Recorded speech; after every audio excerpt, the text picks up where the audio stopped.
ভাত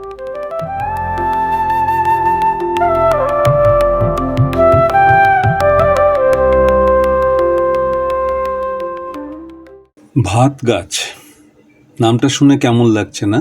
না, ভাতের সাথে কোনো সম্পর্ক নেই। আসলে এই গাছটা অসমীয়া ভাষায় বলা হয় পানিয়ামোড়া ভুডিয়া, আর বাংলাতে ভাত গাছ। এটার বৈজ্ঞানিক নাম হলো ভিটেক্স গ্ল্যাব্রাটা, পরিবার হলো ল্যামিয়েসি। বাঁকুড়া জেলার ছান্দারে এই গাছটার অস্তিত্ব পাওয়া গিয়েছিল বছর 20 আগে, এবং প্রখ্যাত ইকোলজিস্ট ডক্টর দেবল দেব এই গাছটা নিয়ে অনুসন্ধান চালিয়েছিলেন যে আর কোথায় পাওয়া যায় কি না। এটা সত্যি বিরলতম গাছের মধ্যে একটা।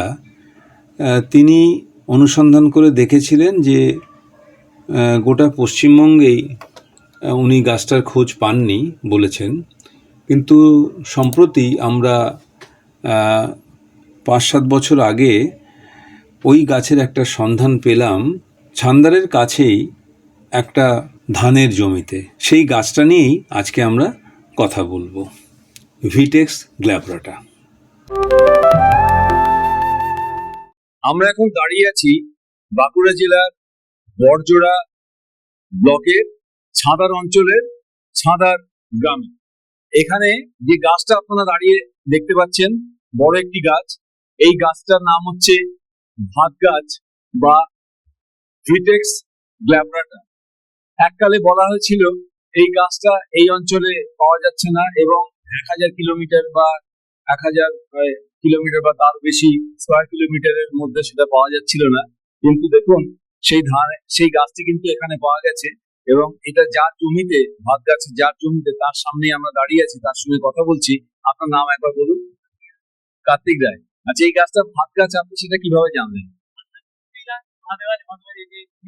আচ্ছা, এই যে গাছটা ছিল মিষ্টির দোকানে, সেই গাছের এই গাছটার বয়স কত হবে বলে মনে হয় আপনার? আচ্ছা, বাড়েনি মানে বাড়ছে, ধীর গতিতে বাড়ছে।